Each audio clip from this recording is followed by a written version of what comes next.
বান্দা যখন হতাশাগ্রস্ত হয়ে বান্দা যখন কাঁদতে থাকে আর ডাকতে থাকে, ইয়া আল্লাহ, ইয়া রহমান, ইয়া রহিম, ইয়া হাইয়ু, ইয়া কাইয়ুম।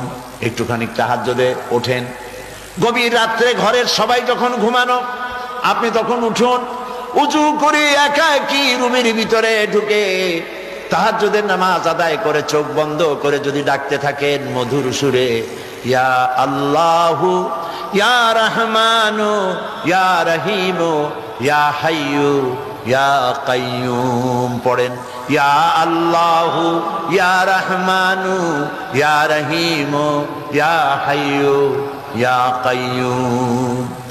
আল্লামা ইকবাল বলেছেন, দিল সে जो बात निकलती है असर रखती है पर नहीं मगर ताकते परवाज रखती है। দিল থেকে যে কথা উচ্চারিত হয়, মুখের কথা আর মনের কথা ভিন্ন রকম। মন থেকে যে কথা জিহ্বা দিয়ে উচ্চারিত হয়, এ কথা প্রভাব বিস্তার করে, ডানা না থাকলেও উঠতে সক্ষম হয়। তার মানে হলো, বান্দা যখন অন্তরের অন্তঃস্থল থেকে, মনের গহীন কন্দর থেকে